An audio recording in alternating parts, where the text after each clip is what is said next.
Bueno, listo, rematado o 18º certame da Camelia, Loli. Fantástico, como todos os anos. Sí, hombre. A verdade claro, non é o Castelo, pero bueno, nos esforzamos todo o que podemos para transformar o pabellón nun recinto digno para a Camelia. Eu creo que, bueno, que quedou moi ben, A verdade que si moi cómodo para a xente, para mirar, eu creo que quedou moi ben. Cómodo é nese sentido, tes toda a man. Empezas por un lado, rematas por outro, pero é unha mágoa o Castelo. Pois sí, porque a Camelia no Castelo luce muitísimo máis, pero bueno, esperamos recuperar ese espacio. Está cerrado por obras, por reformas, entonces as salas non se puderon utilizar. Ese foi o problema. A mágoa, pero bueno, non estivo mal o traballo que fixestedes para levar a cabo este hai que ser positivos. Home, claro. Entonces, aquí o que ten é moita luz, que tamén é importante para ver as camelias e para que a xente saque unhas boas fotografías, e temos o inconveniente de que non estamos na mellor fortaleza de Galicia, pero bueno, é o que nos tocou este ano, e ademais somos positivos e para ano estaremos ali de novo, non hai ningún problema. É o que temos, e aparte moi ben salvado, espectacular, un ano máis. Soutomaior xa é un referente na Camelia, Agustín. Sí, claro que sí, temos que agradecer moito a colaboración de todas as veciñas e veciños, de todos os nenos e nenas que participan no colexio, porque a verdade que cada ano fan o mellor, cada ano volcanse máis, e ademais estamos notando tamén que cada vez hai máis camelias plantadas nos xardíns do noso concello, e eu creo que iso é importante para o concello e tamén para a flor, non? Como non?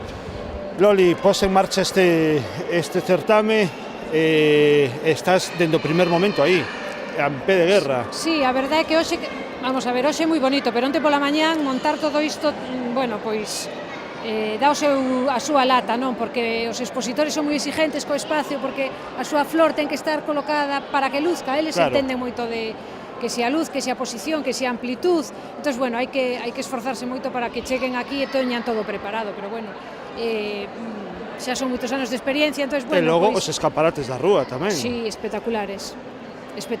A verdade é que cada vez ides a máis. Sí, este ano participaron varios que non participaron en anos anteriores, o cual significa que, bueno, que lles gusta participar no certame, non? Entón, eu creo que seguiremos impulsando e volcándonos un pouquiño máis de cara ao ano que ven con eles tamén.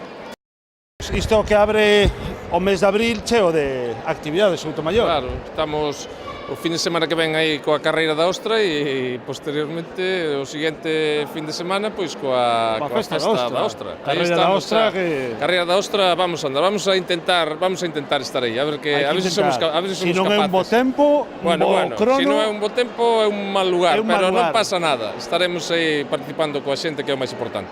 Así me gusta, Loli, unha das festas, digamos, a festa casi máis importante, a festa da Ostra. Hombre, para o municipio eu creo que é a máis importante desde moitos puntos de vista. Económicamente, desde logo, é importantísimo para todos os bares, comercios, restaurantes dos alrededores de Soutomaior, de Arcade, porque, bueno, hai moita xente que se volca ese fin de semana e ven a noso concello, co cual económicamente supón un bo revulsivo, non?